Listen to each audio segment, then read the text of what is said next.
What is going on, guys? Welcome to another episode of the Dent Digest live show. What are you doing, Manny? There's this big fly that it's flying around here in the office, and it's just like, dude, it's big. I just did like a little quick video right now on IG. They landed in my nose. That thing was big, and it just, I love like summer is heat is fun and everything, but when it comes to like flies and mosquitoes, out. You can't do it, huh? Anyways, what's up? What's up, Brian? What's up, everyone? Thanks, everyone, for joining us. Man. Busy. You know what I mean? It's been That's a busy. blessing. We're still Ryan. dealing through some hail. We got some hail we're dealing through, and we were 3 weeks booked, and then we got hail. So we're turning and burning. And my wife's like, well, why don't you reschedule some of those people? And I said, they've been waiting for 3 weeks. I can't call them and be like, hey, can we reschedule you for 2 more weeks? Wow. So, the thing with hell is that you gotta get it taken care of, right? Because either then the customer doesn't care about getting it taken care of, or someone else just. Most of the claims, to be honest with you, the hail is so light. It's a fairly easy storm. Yeah. We did get some stuff from Texas that's just straight smoked. Big baseball. I think I sent you a picture. I mean, it's bad stuff. But overall, it's the cars are $3,000 to $5,000. Did the claims adjuster ever call you? It's like, hey, when are you going to get this one in? Do they ever get involved and like try to push you? When are you going to get it done? There's so much hail throughout the whole country. No, it's actually been a fairly good process. We've been running it all under standard. Haven't dropped it down to any other, and there hasn't been a whole lot of pushback. That's good. So some of them, like Josh knows how to use Price a Dent better than I do on hail. So he really showed me some of the bigger stuff, how to write that. So it was really helpful because we haven't had hail like that. He's from Colorado. So you're finally using Mobile Tech RX. Wow. I've been using Mobile Tech RX. What are you talking about? I know that you're still a little bit old school. You like to write down a bunch of stuff. Everything's on my phone now. Nice. I went to a full scheduling app. It's been It was a learning curve in the beginning. It's hard on that thing. I was so efficient with that book, dude. Sometimes I still sit back and I'm like, I miss my book. I do. Yeah. I miss. But you know what? There's something about writing that. The Urable. It's called Urable. It's really made for detailers. Tom Poland from Midwest Dent showed me it at MTE, and then I sat and talked with them, and then I looked at all their features, and we did like a test run at the shop, and I was like, this is the best thing for me because it breaks it down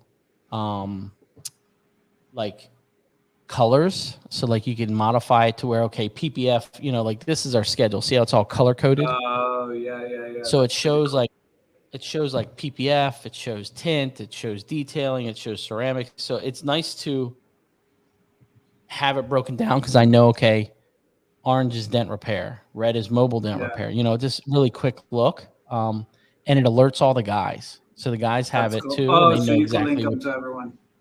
That's it, man. That was the way to go. So thank you, Tom Poland, because it's been great. How about you? What's new with you? Oh, man, just living the heat life, It's been hot out here. How hot is it? How hot is it? It's been in the hundreds here. Let me tell you what it is right now. Chris, what's up, Chris? Josh, sorry, I'll tell you. But, it's good. It's, we could be in Arizona or Texas where it's just like 110, 115, right? But, well, I guess it's not too bad right now, but it's like 83. Yeah, but for sure, I'll tell you, it's been in the 90s. And here inside the shop, it's probably hundreds. Yeah. I just feel like do you get much cross freeze? A little bit, and my AC went out too, so it's just like, hasn't been good. A little bit of breeze. But it's just hot, man. I don't know if it happens to you, but when it gets hot, like I get like in the afternoon, like I really feel it. Like my body's Yeah. just tired for some reason, Yeah. as Wait opposed till to you get like winter. older. Like, oh, I've heard about that stuff. Wait till you I've get to been trying 40. to even As out. soon as it I've been hits, I've been I've been trying to even out all these white hairs, but they say that like it kicks in after like 40. Like you even as it soon as out. you hit that 40, you feel that tiredness in the winter. It doesn't matter if it's hot out. Oh So man. I do have to give some shout outs, man. Okay. Ron, what's up, That Ron? cold, Jeff. that cold snap, man, is a freaking amazing. The Really? the Dent Slayer cold snap. If you don't have it, yeah, I'm telling you right now, it's in that my top tools of the year. It's made me Really? so much money and saved us so much time because I bought one because I had Josh's on the last show, and man, it literally is amazing. Like we're fixing stuff to where usually you would glue just it's just it, it's great. Even What on do you bigger think it is? damage, It's like it's the weight. Like what is it? I think the weight of the slide hammer is just right. Um, Okay. I think that the tab sizes that he picked, like I picked a couple extra dimes so I could do multiple colors of cold glue because I'm running Yeah. the blue and the red and then some regular Glexo. And I realized that the least amount of cold glue that you can put on the tab, the better pulls you get. So like we put a nice thing on there, like regular, and it was working okay. But the thinner we got it on the tab, the better it pulled. So, I remember but Sergio. That's what he told me. something about the weight, man, and you don't have to worry about the tab coming off. You can just Yeah. jam it on there. We're doing full roof rails and not even gluing, like just straight cold snapping, pow pow pow pow pow pow, and then coming back. I mean, it's How about heat? Do you preheat your panel or the glue or I'm in controlled now. You know what I mean? My shop's air conditioned, got it? so. Or how But about like Josh, prepping? Do you like make sure you like clean it or alcohol, polish it? yeah, Okay. we're definitely using alcohol. Josh did have an issue. He was in a shop doing hail, and it like just stayed on the panel, and he couldn't get it off. It like Wow. came off the tab, and he could barely get it off the. He ended up destroying the glue trying to get it off the car. So the other thing, with that, just something about it. I called Boyette and I said, can I give you some ideas on the whole tool? And he's like, yeah, sure. Because Boyette and I talk quite a bit. I think that there should be like a flat side on that slide hammer because there are guys, I know we're not supposed to, put stuff on roofs while they're working. A mobile tech will take it and put it on a roof. It's rolling off the roof. The other thing is it needs to have a wider spacer because it still pinches you pretty good. I probably almost every time I use it, like you could also create something and put it in there. yeah, Too, right? 100%. 100%. I'm gonna put a piece of Durline in there and see if it helps. But overall, man, it is a badass tool. It's totally Nice. worth the money. 100%. It's Yeah, I well can't made. wait. I mean, A1's done a Oh, nice job. oh yeah. The other thing is the new Reaper tabs are sick. The The Gold gold Rush ones. ones. Yeah. I don't even use the purples, man. Josh and I bought a bunch last week. Let me And ask we you are this just though, and we love Reaper, by the way, John. If this is a live show, sorry, buddy. But how about the glue? The new glue that it's being sent out versus the old purple cleared one. Are you I seeing a haven't used it. difference? Okay, I because haven't used it. I've still got some of the I'm old feeling stuff, I'm feeling a difference on it. I don't know but it could be why. your temperature. It could be the temperature. So, but I did use that red from Metal Medic today. That red glue. The snapper stuff, yeah. That stuff is Really? pretty good. Yeah, it's good. Yeah, What's your I feel? was I was I kind of got a feel a little bit of, and this is why I brought up the Purple Reaper glues because I was putting it normally the first bundle that came out, like that stuff, you would glue it on and it would just stay. Like it would not come off. Whether you prepped it or you didn't prep it. Like I just felt that it was always holding on. And the new stuff, I feel that you got to prep the panel a lot more for it to like really grab. And if it grabs, like it's not holding on like it used to. And so the red brought me back to that where it stays. It won't come off. And it's on the thinner tabs. You know how there's glue where like the smaller you get with the tab, it just won't hold. It'll hold like big tabs. A lot of glue will hold big tabs, but when you get to the thinnest one, not every glue will hold. Yeah. And that red one, that's what I like, that it was holding. Really? It was good. How's it come off the panel? Nice. I mean, just, it was good. Like what I do is that when I have tension on it, I'll just put alcohol in it and allow that tension to just rip off the glue for me. Yeah. So, taking it off wasn't a big deal. Okay. Samuel. Hey, Samuel. We got someone from Bogota, Colombia. Thank you for watching. But yeah, let's get our guest on, man. Been waiting all week. Yeah, let's get this going on.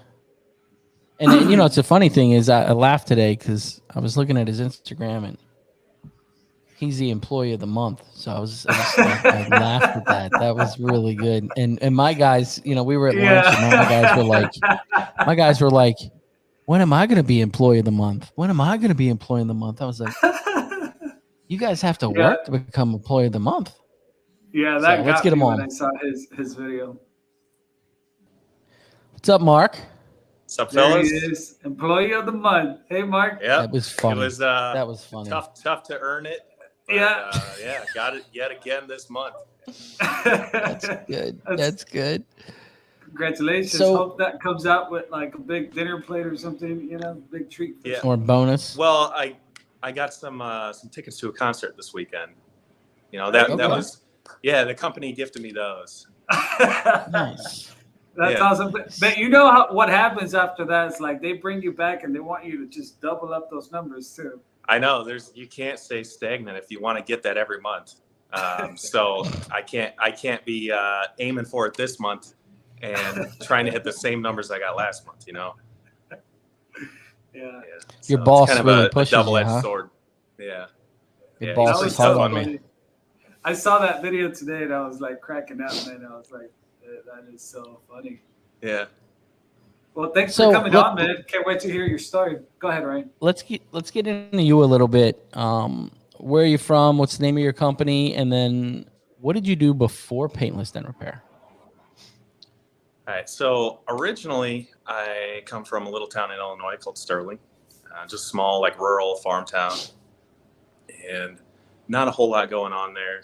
I had an opportunity to move out to Phoenix back in 2007, just on a whim, and took that opportunity, put in my 2-week notice at work that day, kind of cleaned up the apartment and threw a handful of things in my buddy's car, and we drove out and picked up some mall jobs, and then got a chance to start doing this. Wow. Which I had never heard of it, being from such a small town. And I figured, I'll do that while I'm figuring out what I'm going to do with my life, That's funny. But how did you stumble into PDR? Did you see someone? A lot of people, a lot of techs that come through here, like they got their car fixed maybe at one point, then that's how the thing started. But how did PDR stumble to you? Yeah, so my buddy I moved out here with, his mom was dating a guy at the time who does PDR. Yeah, okay. And he was working for a company that was based out of Iowa, and they wanted another tech out here, but they didn't want to send another one of their Iowa techs out. Oh, okay. So I got an opportunity to go train with them. I flew to Iowa in January. Thought I escaped the snow, but back at it for 5 weeks. And expecting I'm going to learn everything, and I'm just going to be this badass. I'm going to walk all over everybody. And you go in and, hey, here's this tool, here's how you use it, here's this tool, here's how you use it. That was kind of the gist of the training. It was great training. And I expected to be able to fix a dent coming out of that. And boy, was I wrong.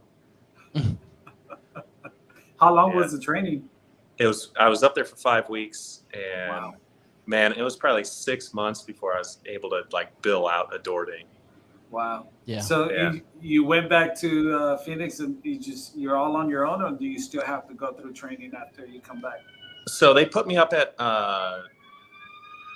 they were servicing one of the car auctions out here, so they put me up at that spot.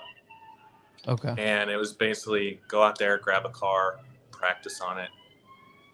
And Wow. I did a lot of that, a whole lot of practice. And fortunately, the cars I was grabbing wasn't an issue. You know, the quality of the work I was doing. I wasn't making anything better. It looked different though, you know?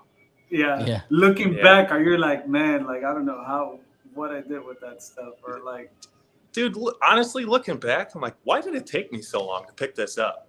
I just didn't have like a fire under me, you know, like maybe the motivation wasn't there.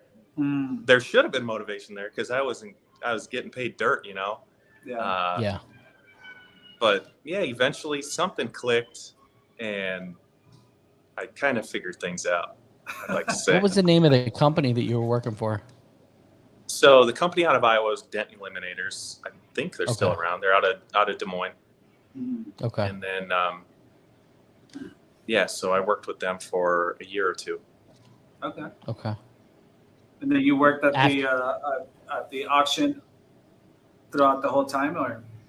No, yeah, so I was just primarily at the auction working for them. And then in 2000, I think it was 2009, because it was January 2008 is when I got trained. I think those were still like the good years in the auction, right? Because I've heard that like it's not the same anymore. It's not what it used to be. Is that true? Like, Oh, man, I don't know. I haven't set foot on an auction in I don't know, 13, 14 years. So honestly, I couldn't tell you. because I heard like before the auction would fix a lot of stuff, but it's gotten to a point where the auction tries to make, you know, all the dealers or the transport, you know, fix the stuff. It could be. I remember at the time it was tough getting repairs approved. So the day before auction day, someone up in the front office there would choose the specials that we're going to run, which were maybe some of the cleaner looking vehicles. So myself and one of the other guys would have to go and would walk the lot and just kind of hand pick some of these vehicles. Wow. Take those up to the the person in the office, explain to them, hey, this one looks great. Here's what it needs. This one might be good for the special. And usually all those are getting approved. And the rest of it was peanuts. Oh man, Yeah. that's crazy. So what after happened that after point, All right. So after that, the guy who got me into it, he split off from that company, and I was living with him at the time. And I figured, well, I don't want to keep working for them if you're not, and I'm living with you. So I just quit. And I went back to the mall and I got a job at Hollister. No way. Yeah. And I was like, I'm just going to take it easy. And slowly, the guy I was living with, he went off on his own and he started picking up some work and said, hey, I could use a hand. So he bought me just kind of a starter set of tools. And whenever I needed some work done, I'd go and do that. And it got to the point I'd go more than I'm making in my 2-week paycheck at Hollister. So kind of had to make the decision there. yeah, It was Kinda easy. as fun as it is being, 20 years old working at Hollister. At the mall, yeah. Yeah. I had my sights set on making some money at that point. Did you Makes feel sense. though that like you just never lost it? You still had it and you enjoyed it, so that's why it was easier to go back? Or Yeah, honestly, even at that point, I sucked. I was no good. I was okay. I could go and do some wholesale work, and I mean, the tool I knew how to use most was the drill. yes. that's funny. What were those first set of tools that you bought? It was just some starter set from A1, and I still have and use most of them. Those tools Really? are awesome, man. They last forever. Yeah. Yeah. And I gotta say, there is some old school tools that they just work, man. yeah, the rubber's like flaking off of the handles. I want to get them re-dipped. But yeah, they got some character, and so many memories just with a lot of those old tools. Yeah. Yeah, Yeah. that is funny. Now, when you started with him and you went back to it, how did it go? Obviously, you're Well, at that point, I go from being an hourly employee to I'm on commission now. yeah. Mm, And so I've got some motivation to work. yeah. And, you know, because I start seeing these checks, you know, I'm doing, I don't know what it was. I'd go and like tally up all the invoices and everything I did for them and just put it all in a spreadsheet. And I'm seeing those numbers. So that's instant motivation. All right, I see what I did this week. Let me see what I can do next week. Yeah. Were you guys Granted, doing retail or like wholesale accounts? I was pretty much doing all wholesale stuff. And he'd Okay. go out, any retail work he'd be handling. And I'm just at body shops primarily, a couple rock lots, and not much other than that. Like at that point, there wasn't a whole lot of work for me to do, but there was enough that I could survive. Yeah. Yeah. And that's good for you to learn. It'll help with your speed and diversifying in between manufacturers of cars. You know what I mean? So Oh yeah, that's the best way to learn. yep. And then so shortly after that, we picked up Enterprise Rent a Car, Okay. and it started It's always with a good account. yeah, it started with we started doing some stuff for their remarketing lot, or not their remarketing lot. It was at their dealership.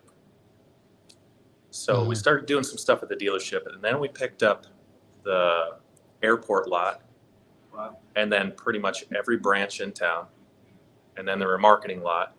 So we were covering all of it. Yeah. Wow. And then in October of 2010, big old hailstorm hit Phoenix, Whew. and it was chaos. Yeah, but I will say, doing all the enterprise stuff as long as I did, we weren't allowed to drill on their stuff. So that kind of taught me, Oh, really? you know, hey, learn how to take some things apart, quit taking the lazy route. And Mhm. that helped me become such a better tech at that point. Mm. Yeah. Makes sense. Yeah, because I'm always watching your videos and you're always like very easy, like just taking things apart. I was like, wow, like that's the right way to do it, you know. Yeah. But and you're very easy at like just taking everything apart. yeah, sometimes I mean, like we all know, there's those certain makes and models where it's like, I'm not touching that thing. Yeah. You know, and there are situations I get into where if I'm going to risk breaking a bunch of clips and I've got this customer who's going to complain about a rattling panel, then, hey, here's the route we're going to take instead. I might need to make a hole. It's going to be in a spot you're not going to see. It's going to be covered up. It's going to be plugged. What's that one car that anytime you see it, like, you know, when you're walking up to it, oh yeah, we're drilling on this one. What's that one car? Do you have that one car that like? Well, at this point, those Challenger quarter panels, I used to take one of those apart. I used to pull that back seat, pull the interior panel, and slice my arm up, reaching in, working through that brace, and spend, 3 hours. And then I learned I'm going to offer the customer 2 prices. Yep. Here's the price for me to drill, which, by the way, it's going to probably be a cleaner repair. It's going to be faster. I'm not going to hurt myself. Yeah. And also this way, the hole's there for the next time. Yeah. Yeah. And pretty much every time, that's the option they take. Because I show them what the plug looks like, which usually it's going to be a 3/8 plug, which is identical to the plug that's in the door already. I'm pretty sure Dodge uses a 3/8. Yeah, and then I just line it up with the body line, put in a spot that looks, Factory. It doesn't look out of place at all. And I get done and show them, and they say, I would never even notice that. Yeah. Yeah. It's, And I don't know, I don't know if you guys have noticed this, but there are a lot of times where I'll explain, a case where I have to drill or I am drilling, and I explain to the customer, get permission first, and then I show them afterward. They're expecting a hole on the outside of their panel. Yes. Yeah. It's so great. How do you like, what words do you use when you say like, oh, I got to drill a hole? Go ahead.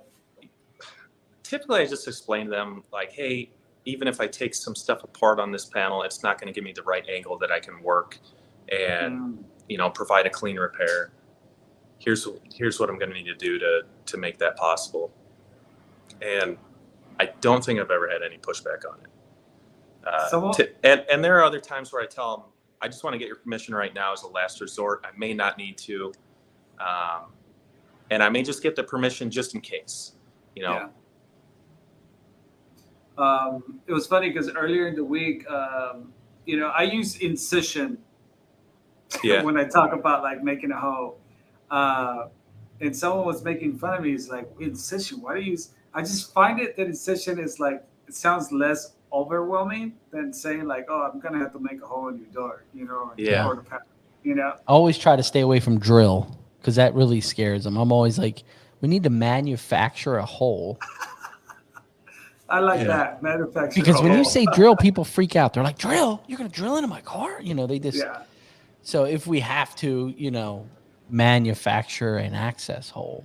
Yeah, I think I tell them I've got to make an access hole. Yeah, I'm not. Yeah, I'll say that too. I don't have my manufacturing degree yet. I'm working on it though. Ron is saying that he has a client that sometimes that thought he was drilling a big enough hole for him to reach his arm. How do you feel the education of paintless dent repair is going? I feel like more customers know about it because they're like, oh, can't you just use that glue thing? How do you guys feel like that's affecting the industry? Do you think it's better or do you think it hurts us a little bit? No, I think it's definitely helping. And typically if somebody brings it up, like they've been watching stuff online, it's Toledo stuff. Mm-hmm. And I had a customer a couple weeks ago. She sent me a text. And the text was very straightforward. Mark, I'd like to schedule some, I've got a small dent in my car. I want to schedule it with you. I want to bring it to your shop. When can you get me in? And had her send a picture, quoted her. She said, cool.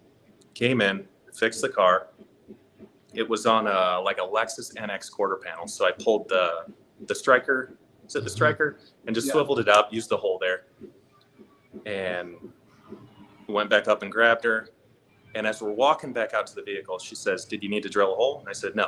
And she said, did you heat the panel? And I said, yeah, I did need to use some heat on this one. It's a little sharper. She's like, and that's just to keep the paint from cracking, right? I'm like, yeah. And I said, slow down. You've been doing some homework. And she's like, yeah, I was watching a bunch of videos, some guy in San Diego. And I was like, yeah, dent time. She's like, yeah. And so I watched a ton of his stuff and I reached out to him and just said, hey, I want to. And I'd love to be able to say he pointed her in my direction, but that wasn't the case. But either way, she did some digging and she ended up finding me because my shop was real close to her. Oh, nice. Cool. And yeah, so she was very happy with the repair. And like those situations, I think that they're perfect for the regular customer, right? Where they could go online, they could get educated, and that helps them to find the right technician, right? The right technician that has a website, that has great presentation, that has before and after pictures, that a picture of themselves too, you know? Yeah.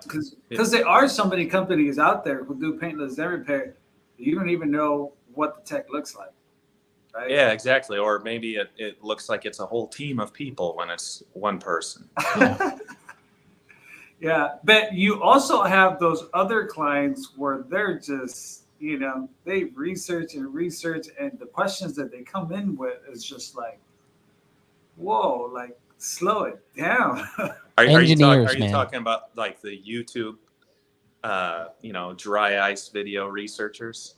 Yeah, or the like the suction machine. I keep getting asked for. I love the suction machine. You don't have one of those? No, I don't. Bro, you got to get one. I don't know if you have one, Mark, but I don't. How do you handle that? How do you handle when they say, can't you just use that suction machine? And I'm always like, sir, if I had a suction, I've been doing this 24 years. If I had a suction machine, I'd have 30 guys on the road. But if you come up with it, I'll pay you a lot of money. That's a good answer. What do you mean? Suction machine. Forgot my straw, you know? What were you saying, Mark? But my reply is typically just, you know, yeah, that works on YouTube. Unfortunately, not in the real world. Right. Yeah, absolutely. So, so you guys are out, you know, working all these accounts. Hail hits your town. And I'm guessing by this time you're on the right track. You know what you're doing, so you're tackling stuff on your own. And yeah, I was definitely getting there. So the hail hit, and the guy I was working for called in a team of guys, and everybody's fixing the hail, but nobody was just handling the regular door dings, body shop stuff. So I worked hail for 3 weeks, and then decided, hey, I want to just do just maintenance for the business and go do all this other stuff, so the guys don't have to step away from these high paying hail jobs, obviously. And plus, at that time, I didn't want to be sitting on a car for a couple days. I wanted to be out in the world, you know. So yeah, I made the call to do that, and it ended up working out pretty well in the end anyway. So just kept good relations with the other accounts who maybe weren't bringing us any hail, but still had work for us to do. That's cool. Throughout this whole time, did you go back to training for anything else, or did you like started watching videos, or? Oh no, no. I wasn't living in a bubble at that time. Okay, so with us, if we couldn't fix it, nobody could fix it, pal. Okay. Now that was the mentality that we had. Was there a lot of stuff that was fixable that we were saying no to? Yeah, but we didn't know, and I wasn't interacting with anyone online at the time. I really didn't know any better. So I was thinking I'm a hot shot and I'm the best guy out here, and I'm sure somebody was fixing quite a bit of that stuff. And at this time, you're still in Phoenix, right? Yeah. Okay. Yep. Nice. So what happened after that? So we had the enterprise account for a couple of years. We ended up losing the account. So typically every year they'd come to us. After the first year, they said, hey, we're spending a lot more money on PDR with you guys than we were with the previous company. And we had to sit down and explain to them that's because we're fixing a lot of the stuff that we know to, and all those jobs were going to a body shop. So how much less are you spending at the body shops? Exactly. And their reply was, well, that's irrelevant. We're spending more money on PDR than we ever have. So when in negotiations, we ended up dropping our rates 30% from the already pretty low rate, but it was super high volume. I mean, at the time, the money was excellent. Yeah, it evens out at one point. Yeah, so we dropped the rates. The guy who was in charge that we would deal with, between getting us to drop our rates, he went around to the body shops, got them to drop their labor rates. Obviously did his job, got a promotion, went to like Florida. Another guy steps into his place, and that guy was really great, really easy to deal with. At the end of the next year, he came to us, same thing. Hey, we need you to lower your rates. And hesitantly, we said, yeah, all right, we'll do it. And we're still pulling a ton of volume out of there. The money's still good at this point, only because of the volume. Yeah. Mm-hmm. And so he gets a promotion. He stays in town. The guy who takes his spot, absolute pile of garbage, not friendly. And usually at the remarketing lot, they'd have a row where they'd park all the cars that need PDR, and somebody would write on one of the windows, PDR roof, right rear door, whatever. So I'd have to go out first thing in the morning, walk that line, take a marker, write my estimate on the window, and this guy was coming out to review the estimates. Now, without looking at any of the cars, he'd just look at the window, put an X through my number, and write, half of the amount. That guy. Yeah, and this guy was a real short fella, and one of the times it was a roof on a Suburban, I think. I wrote an estimate, probably like $400 for this walked-on roof, and I don't want to go into it, but I come out to start working on the cars, and I see he's got that crossed out in 200, So I called him up. He was close by. He comes out, and I said, James, we got to renegotiate this a little bit. Did you by any chance take a look at that roof? And he said, no, which I knew he didn't. He's not carrying a step stool, and he's not tall enough to see up there. So I said, all right, let me get my stool out. So I got my stool, and I had him look at it. He's like, oh, yeah, that is pretty bad. Okay, I'll give you your price. But he was just kind of gunning for us the whole time. And so then it got to a point where he's like, hey, we need you to drop your rates.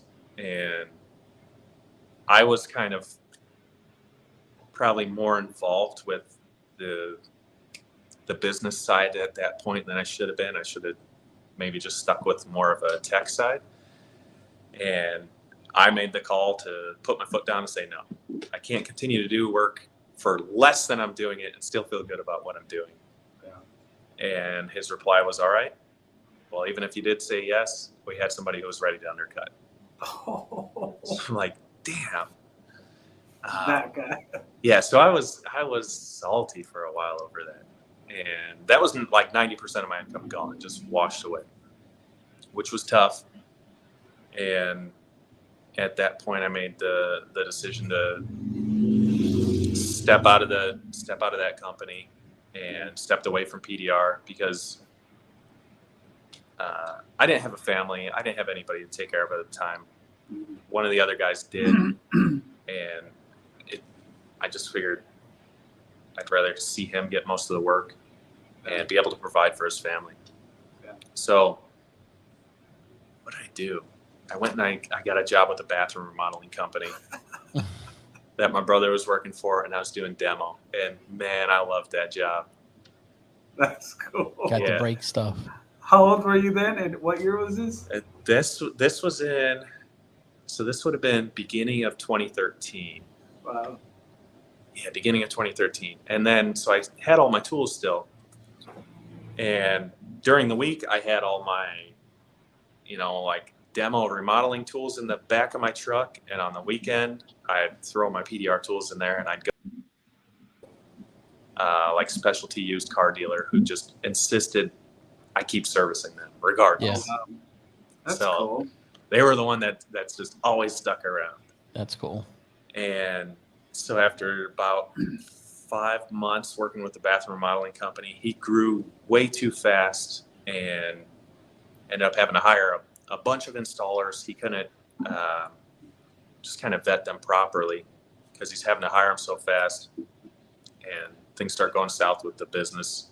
So I stepped out of that and took the dive full-time into PDR, started working on a website, started doing some advertising.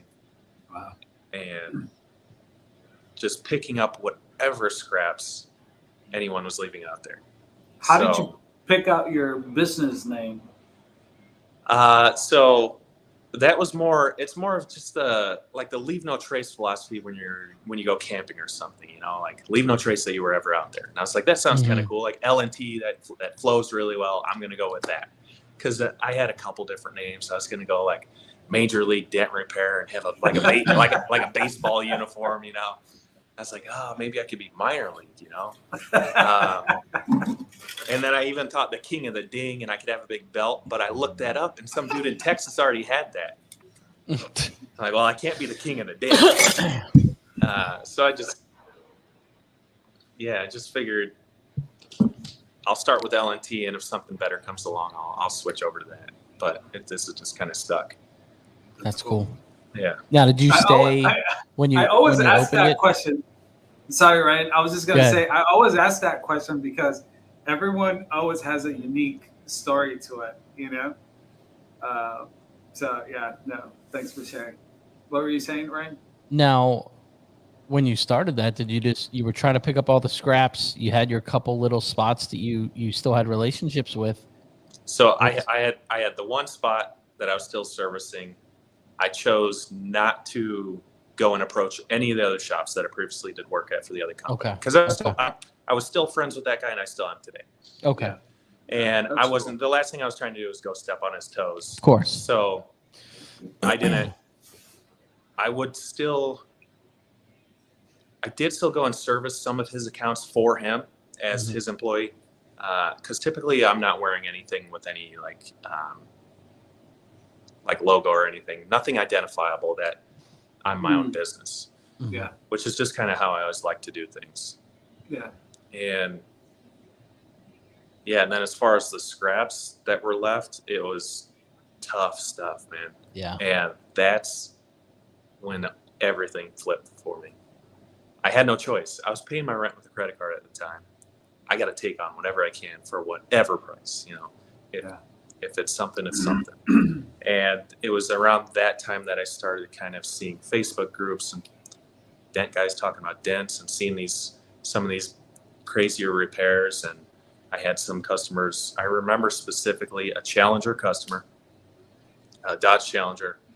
He had a body line hit. I told him I had a drill, and he sends me a John Hiley video showing how he takes it apart.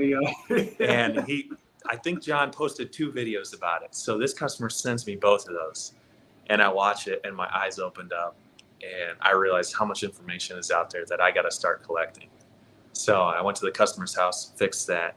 He was stoked. I was stoked. I even sent John Hiley a message, I think a couple years down the road, just say, hey man, I just want to thank you for that video. And that's kind of what started me just exploring more avenues of information that are out there and Of course. opening my mind. So yeah, that's when everything changed. Was in, I think it was like June or July 2013 is when I took that dive. That's cool. Now, were you just hitting the ground running from there? You were just like, okay, I'm ready. Let's go. I was, like I said, whatever. I might have one job a day. I think my goal was if I can get like $200 a day, I can survive. I'm good. And I didn't always hit that. Yeah. Which is crazy to think about. That's where you start, though. You know, you got to start with something. I remember when I first started, man, like if I could make $75 in one day, like that was gold, you know, and it was just like this much a week. And then every year is just like double. Well, it's like, you know, 150, 250. That's awesome, man. Yeah. I think that's what gives you the grit. You know what I mean? When you're put your back up against the wall, you got to figure it out. You know, and if you're going to make it, it's the only way to do it. Yeah, absolutely. So, but did anybody like become like an idol for you that like, okay, like, oh, he's doing it. Like, I got to try to figure it out too. Like, oh, wait, he fixed this. Like, I got to try to figure it out. Like, is there something that just kept pushing you, like, aside from knowing that you had to make it happen? I think those were the days when maybe Sal was more prominent with his videos and everything, at least on Facebook. I was never on doording.com. I guess had I known about that, I probably would have taken more interest. But I mainly just knew Sal. That's back in the days where Bryce, he would post stuff. I remember he had a shared Facebook account. It was like Sarah and Bryce Kelly. Yeah. I remember is what everything would be posted from.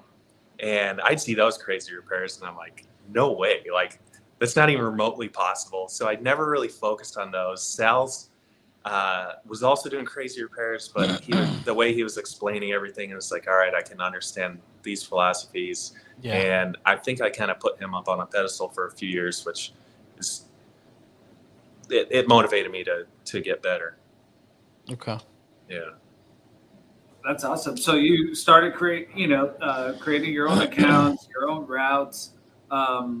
And I mean, sounds like that was the beginning of your growth, on your own for your own company. Yeah. And so I see that you have a shop. How did that started? So that was in 2017. I partnered with another guy we were hoping to try and build something that we could grow. And first thing we decided we wanted was some shop space. So I was talking to this shop that I service, and it's a dealership and he does all sorts of other like aftermarket things in there. Just explained to him I was starting to look for shop space. He said, hey, I've got this steel building out back. It's kind of a dump, but I'll gut it and I'll do a build out for you. Well, at this time, were you also ready to like go into a shop? Were you kind of like over it? Man, I was never like the guy to pull the trigger on stuff. I was always maybe tomorrow. So nothing would ever get done. I was a dreamer. That's it. And luckily, the guy I partnered up with, he was motivated to do that stuff. So we ended up. It took a while to get for the guy who owns the main shop to do the build out for us. But he gutted this little building, put insulation in, polished the floors, put in some new lighting. built an office in there, and gave us a smoking deal on rent. That's Even cool. so, even then, it was tough to get people in because, you know, most of the PDR guys are still mobile at that time. There was, I think, 2 shops in town, 2 brick and mortar locations, and one was way in the north end of town, and another was it's down a bit farther south. So I picked an area that's more centrally located, just specifically for that reason, just so more people would come in. Right. Makes sense. But you said it was like hard to like find a shop, or is it like? Well, the shops, I'm tucked behind this other facility in like their back lot, so you've got to go, and then there's inside the parking lot is another gate to go through, which is perfect for me, especially at this point, because I'm only in there by appointment. That is awesome. I wish Google would let me say by appointment only. Yeah. But fortunately, I get calls from people, hey, I'm trying to find your shop, and I have to explain them. Unfortunately, I'm not there right now. So if you wouldn't mind, just get out of your car, take some pictures, send me the pictures, and I'll get back to you probably towards the end of the day. I remember when I first got my shop, you know, my plan was like, oh, I'll be in the shop, you know, all this time, and I'll do 3 days mobile, you know. And sure enough, all those days that I wasn't at the shop, that's when most people showed up. Yep. And it was like, all right, forget it, you know, about trying to do both. Especially for this location, because I had full access, you know, for everyone to show up. So, yeah, I could see how, you know, your private section there was kind of like nice too to do that. The only downside is the steel building. So as soon as I shut that roll-up door, my cell service cuts out. I've got an iPhone and I've got Wi-Fi calling on, but for some reason, if there's no cell service, it doesn't work. So that sucks. That's got its pros and cons. Now, fortunately, I can work through a job without the phone going off and interrupting me. That is nice. But if somebody leaves me a voicemail, sometimes it'll come through like 3 days later. That sucks. Yeah, not cool. Now, when you're working in that shop, you're still doing some mobile. Are you trying to build the retail side of it for the shop? Is that your initial? Okay, we're in it now. We're trying to grow it. What was your? Yeah, that was the plan, to try and get more retail work and fully utilize the shop space full time. Unfortunately, so when I partnered up with the other guy, we had very different ways of operating our businesses that we thought, because we're so different, maybe this will mesh really well together. And parts of it did, and parts of it just didn't. So we separated after about a year and continued to share the shop space. We split it. And a little while after that, he said, hey, I'm just not in there enough. I can't justify using it, so I'm out. And then I approached the landlord and said, hey, I've been paying half the rent here for the shop. I can't justify the full rent. Can I just pay you monthly to use some space in your building anywhere and still use the address? Like, it's not going to be much. And he said, hey, just keep paying the half of the rent you were paying before, and it'll just be kind of a shared building for you and I. And I might just store some stuff in there. So that's why you see tires on the walls. Those aren't mine. Oh, yeah. And usually you'll see a car in one of the corners that's maybe in a bunch of the videos. Lately it's been a Porsche. That's one of his customers. And it's just kind of access and overflow for him. So it sounds like that worked out perfect for you. Yeah, it's great. And my rent hasn't been raised since I moved in there. You know, that's awesome. I can't complain. And your prices are not being asked to drop. Now, when you're building up a retail shop, and you're building up your shop, and did you have a plan of what kind of clients and what kind of cars you wanted to bring in there, or were you just open to anything? And the reason why I asked this is because I see that you do a lot of like high-end cars. Like, there's a lot of stuff that I seem like, how does he get all these clients? Like, yeah, so that stuff was all totally by accident. After spending a few years working on the enterprise lot, I figured this is what I want to do. I'm just going to work on regular cars. And then after cutting my teeth on all those scraps that I had to pick up that were left, then I'd start to build a reputation, and I end up starting to do work for one shop that services really high-end cars. Now, this is probably the same in your areas. All the shops that work on the high-end stuff tend to run in a circle together. Yes. Yeah. So they all want to use the same guy. So when they hear that this shop switched and they're using this guy, and he fixed something that the guy they've been using for 10 years said no to, and he came in and he didn't bitch about it, he didn't make any excuses, he just said, yeah, I think I can get that out, and worked on it. I was just going to ask you that. Like, what do you think it's the trick, not the trick, but what gets you there, to try to take care of those kind of clients? Is there a different mindset, or do you approach them different? Do you, what worked out for you? Just fix it. Yeah, just fix it. Any concerns I have, I'm going to keep them in my mind, and I'm not going to verbalize them, because if I verbalize them, that's just showing that I'm not confident. I don't know what I'm doing. So they're calling me, I'm the expert. I've got to be the expert in that situation, even if I myself don't feel like it. Yeah. Yeah. And I just, no matter what they drive, I treat them all the same, like garbage. No, I'm kidding. And yeah, I just treat them all like normal people. That's how they want to be treated. Yeah. Yeah. It's funny that you say that. It's just like, if whatever concerns you have, keep them to yourself.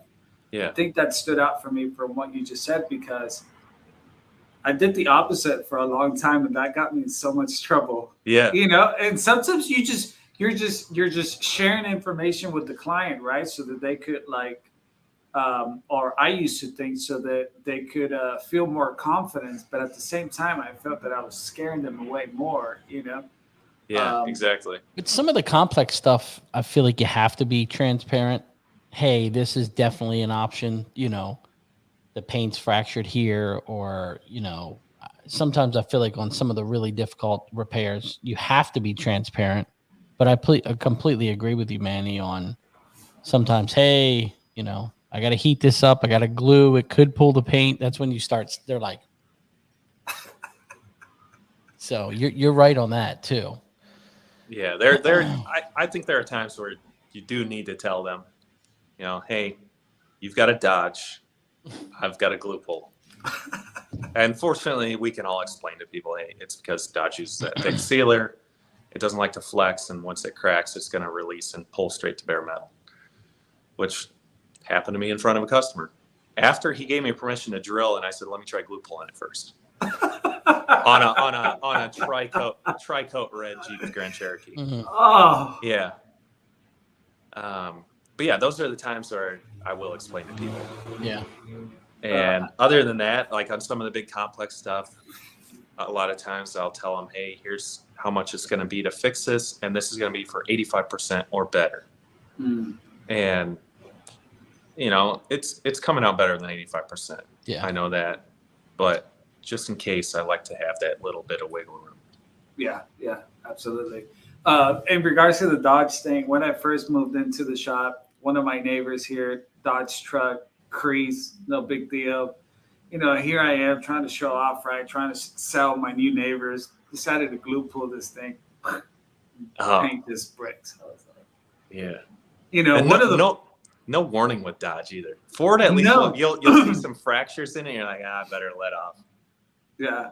And it's funny because even at the tag team at MTE, they have Dodge trucks, sharp body line dents. It's just like, out of all the cars, something that could snap the paint so easily. Here we are, Nissans and Dodges, they pick the best. Oh, man. So what is your game plan with your company? You know what I mean? You're at this point, you've got your retail shop, things are going well, you've got a higher clientele. With where you are right now, what's your game plan? Are you planning on just staying where you are and keep growing that? What is do you have employees? What is your thought process? So in 2020, I tried to train a guy and go well from the beginning. So he went and got some training somewhere else because I told him, hey, I don't have the patience to teach you basics. I suck at verbalizing what I'm doing. I know what I'm doing in my head, but I suck at explaining it out loud. So I need you to go learn the basics, learn how to use the tools.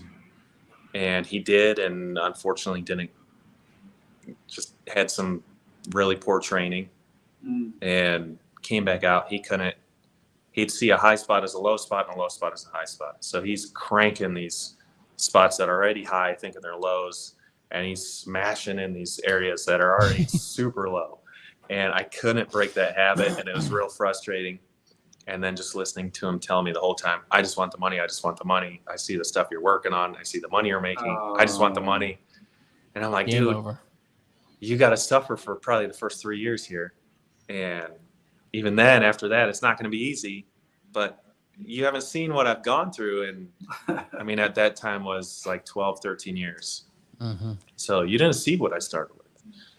So kind of just ditched that whole idea and decided it's just going to be me, accepted it, and I've got to figure out a way to make this all work. Because I was scheduled, when COVID hit, typically I'm scheduled about 2 weeks out. COVID hit, everybody's at home looking at their cars. I should fix that. I got nothing else I can do. Somebody can come to the house and I can talk to them. Yep. So I was scheduled 5 weeks out for 2 years. Wow. And which sounds great. Like, oh man, that's such a blessing. But I really wasn't scheduling any personal time. And, you know, things got to the point where I spent so much time working that eventually it took its toll on my marriage, and that all went south. And that was about a year ago. And then I decided I've got the time, I can work extra hours now, not get in trouble, you know? Yeah. But I was miserable at the job because I felt like it just consumed so much of my life. Mm-hmm. So that's when I made the decision. I'm going to cut back. I'm going to find some balance in my life. I'm going to find some new hobbies. I don't want to spend all my time working, because typically I'd work, I come home, I'm looking at car stuff online. I'm just like fully just invested in the automotive industry. Yeah. And nothing in my personal life. Mm-hmm. And I was miserable and wondering why I was miserable. So now I cut my hours back, no more weekends. And, you know, now I might work 40 hours in a week. That is awesome, Mark. Yeah. But I started charging more appropriate prices because, you know, I talked to more of the guys out here now and realized I'm kind of undercutting these guys who are my friends, and I'm doing the same quality work as they are. Yeah. That's a lie. I'm doing better quality work. I hope they're not watching. They're not the guests. Well, all they can do is watch. Where are you? I'll call them out. Where are you, Alex? No. You know, one of the things that I see from following your IG is that you do have that balance. And, I admire that, because I feel that naturally as you know, working man, we could just, you know, get so plugged into working and forget about everything else, you know, even forget about our own selves. One of the things that I look for you is just that, like, you're in fit, man. Like, you know, like, yeah, I can see that you take care of yourself, you know, and I think that that's important, especially for what we do. Like, we're always using our whole body, right? And so, but I see that you have that balance, and it was just like, man, that's awesome. That's key to really enjoying what you do every day, you know? Yeah.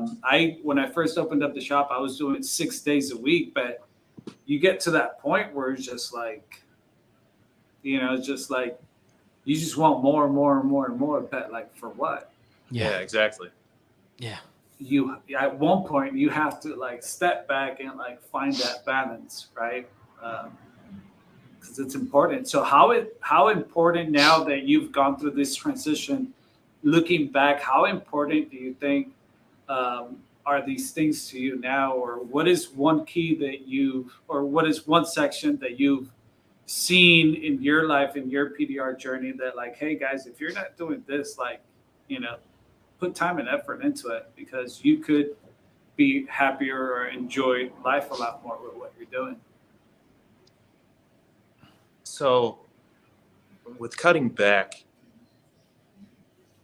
I had to cut I had to trim some of the fat, some of the, just like time burglar accounts that I serviced maybe. And parts of why I maybe felt miserable and hated my job and come home feeling miserable. And cut back, focus on just more of the work I want to do at work.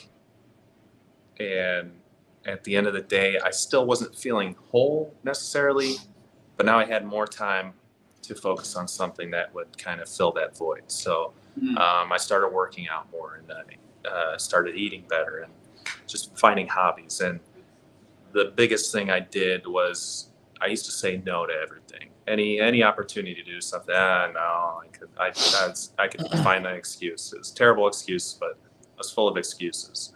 And now I look for any excuse I can to say yes to just pretty much anything. And I've done some things I definitely wouldn't have done just because I have that mentality now. And some of them are things where it's like, yeah, that's great that I did that this one time. I experienced it. I'm never going to do it again. But at least I can say I did it, Yeah. And that's what's helped me out too. And then just like with my Instagram, so if you look at some of my older posts that go back through the years, I was always big on trying to come up with some like unique caption for everything. And because it just bugged me when I'd be scrolling through my feed and I'd see, some other, like a clear brush shop in town posting. I look at every one of their posts and they all start out with, check out this, check out this.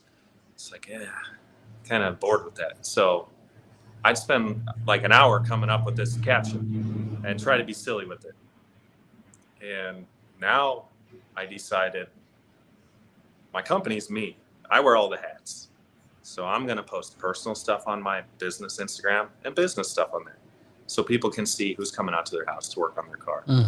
This is, hey, this guy's got some personality, or he looks like somebody I don't want to do business with. Cool. Like that saves us that time. Yeah, and seriously. But honestly, it's only brought in business. And I don't know if you guys watched any of the feud that happened. It was funny. Yeah, so it's not over. It's not over. It was funny. It was actually really entertaining. Yeah. We've been slacking on that, but I got some ideas in the works.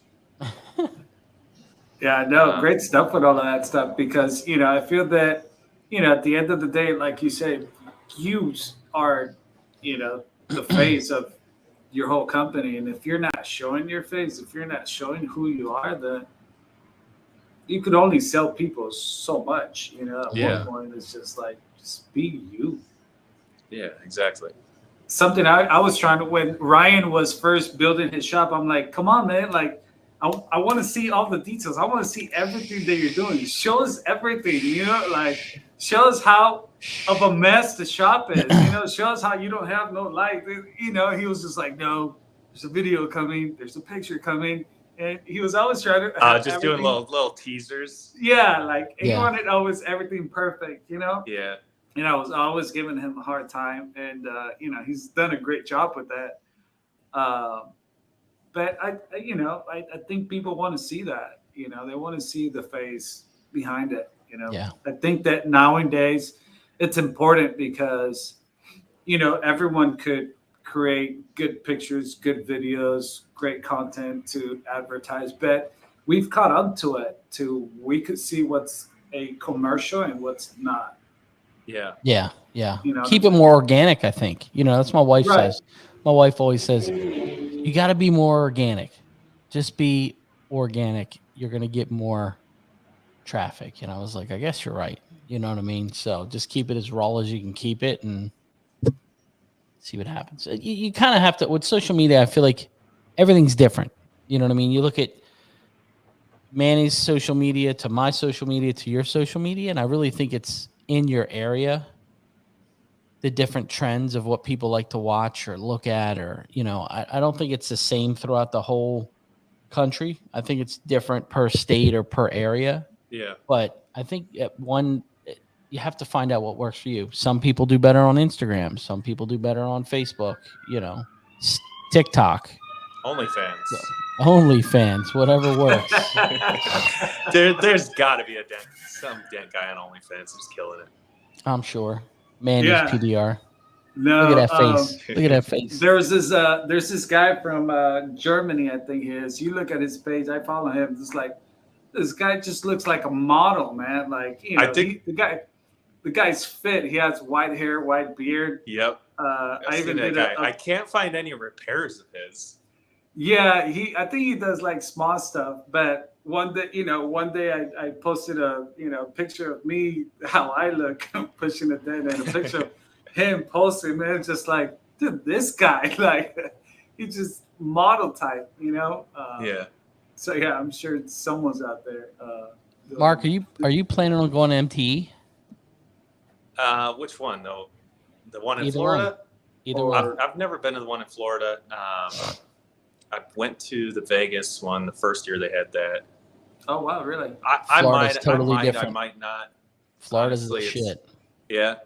So you've never made it to an MTE? Just the Vegas one, the first one that was in Vegas. Yeah. Wow.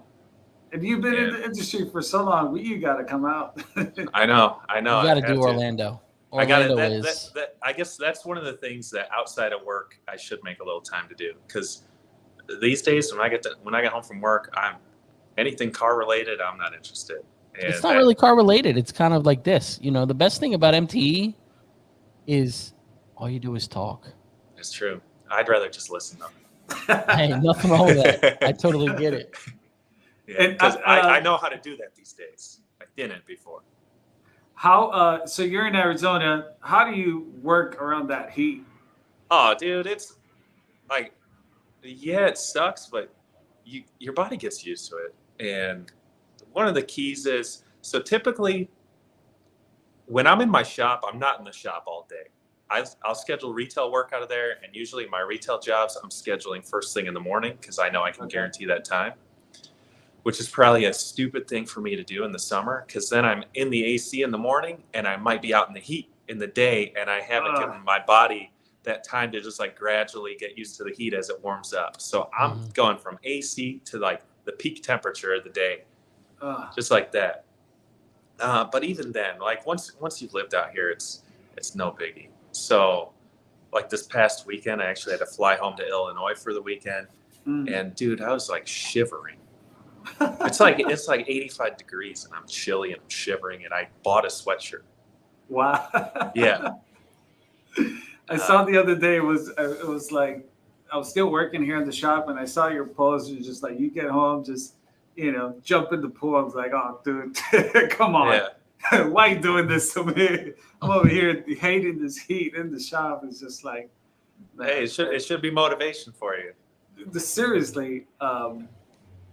Yeah, seriously. Jeff says you should definitely go to Vegas. I think Jeff is in Arizona too. I'm not sure if you guys are close, but yeah, Jeff is a great guy. Where can people find you? If they want to link up with you. Oh, just through my Instagram. Yeah, that's my Instagram. I mean, you can look at my website, lntdent.com. But my Instagram is just at lntdent. And that's what I'm active on. I've got a Facebook, but these days I'll get on there if I'm looking for something on Marketplace, but I'm not interacting on Facebook so much these days. And that's pretty much it. Unless you're in town visiting, just hit me up. You want to come by, see the shop. The place I rent from, it's kind of a really high-end dealer, so he's always got some cool stuff in there. That's cool. And they also do like paint correction, window tint, clear bra. Oh, that's awesome. And then a bunch of mechanical stuff, and doing like Hemi conversions in these Jeeps. Oh, okay. Which is, there's always something cool to see. So, anybody, if they're ever coming through, just hit me up, and I'm sure myself and a handful of the other techs, we can all plan a little meetup. It sounds like you have a really great setup there where you're at. Yeah, like in the shop? Yeah. Like I'm Oh, saying, yeah, being around this and still having your private corner or whatnot. Yeah, and so I've got a little waiting area built in, like the little office that's in the shop. But I walk people up to the showroom waiting area because it's much nicer. It's much quieter. Also, they're not going to be staring at me like I'm in a fishbowl. Yeah. And they always love seeing all the cars that are like, holy cow! I didn't know this place was here. That's cool. Because the whole facility is pretty low key. So it's nice to do that, and maybe that gives the facility a chance to upsell them on some other stuff. When I explain to them, hey, these are the other things that they do here. Oh, who can I talk to about that? Here, talk to this guy. He'll come and look at your car and give you an estimate on that stuff. So it works both ways for us because I end up picking up PDR jobs from their customers. That's cool. Yeah. Knowing your what you've gone through, how you've grown in your PDR journey, for any new tags or experienced tags that, man, I want to be like Mark, what would be like your advice to, PDR tags who are, trying to be like Mark? Like these days, just keep an open mind about things. Go into any job just with a mentality that, yeah, you can fix it. Even when it's something you're not sure about, just don't tell yourself that. Just go in and give it all the effort that you can, because you'd be surprised how many times you end up surprising yourself. There were so many times where I'd say no to stuff and the customer would talk me into doing it, and I'd fix it, and then I feel like a fool. But I also feel really proud that I was able to do it. And there's so many repairs where I get done with them, show the customer, they say, I can't believe how well that turned out, and I got to tell them, you got no idea. I can't believe how well it turned out. So yeah, just keeping an open mind. And like I talked about earlier, just don't verbalize any of that negative stuff. Just keep it in your head, because you don't know, a lot of it's not important. You don't need to verbalize it, because once you put it out there now, like if you tell them, hey, your paint's going to crack on this one. I know it's going to crack. Now you've just given yourself permission to crack their paint. Mm-hmm. Yeah. And make it okay. So don't tell them that, and take the precautions and work a little slower. And so between that and keeping balance in your life, that's the biggest thing. Keeping a balance. Don't overdo it with work. Like you guys said, and like other people say, you can't take it all with you. So, if you're spending all your time working when you've got people around you who just want to spend time with you, what value is all that work going to be when there's no one left? Yeah. Yeah. Well said, sir. 100%. 100%. And Mark, I'm glad you said you were coming to Orlando. I'm super excited. Yeah. Thanks for coming on, man. Thanks for having me, guys. It's definitely good. Absolutely. Thank you for coming on and sharing your story. It's always amazing to hear everyone's story, but you've done it well, man. And thanks for sharing and your advice. I think it's important, balance and just having that mentality.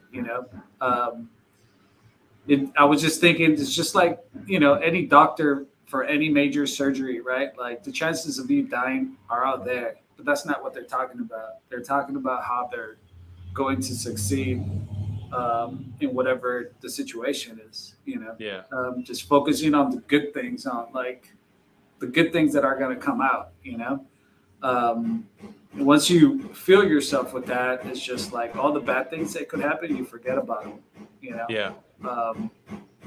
So that's awesome, man. Thank you for sharing, and Definitely. We wish you the best in the years to come. With your company, yourself, and hope to see you at MTE too. Yeah, I've already committed. Apparently, he's coming. He's coming. No, that is another one of the things that I'm adding to my life is doing a little more traveling, because I've been just kind of a homebody. So I got a handful of trips coming up, and I guess one more is no biggie. There you go. Well, Awesome. I appreciate it. You have a great night, Mark, and stay in touch. Yeah, thanks so much, guys. Yeah, thank you for coming on and sharing your story. Yeah. Thanks, See Mike. you later. See Bye-bye. See ya. All right, bye. That was a good one. That was Yeah, a good man. one. Yeah, it's funny because when you see his stories, his IG, you can definitely feel that he's a technician that has things well balanced because you feel out of that energy. Yeah. And it's funny with that battle with Corey and him. Oh my God, it's so funny. It was good. Yeah, I guess we should have asked him more about that. But I guess you guys have to follow him, so go follow him, and he's on IG. So Get out of that heat. Enjoy the rest of your week. And I'm taking a couple days off. nice, good for you. There we So, go. Learn I'm- something I'm- about balance. I'm ready. I am ready. So, everybody, thank you for watching. Yeah, thanks Manny. everyone for coming on and watching this. Have a great rest of your week. Thank you, sir. Don't as well. swim with your phones. Seriously. It's good having phone issues, but yeah. Thank you guys. And keep it real. Wash your damn hands, and we will see you in the next show. See you on the next See one. you guys. Thanks, guys. Bye. See you, Ryan.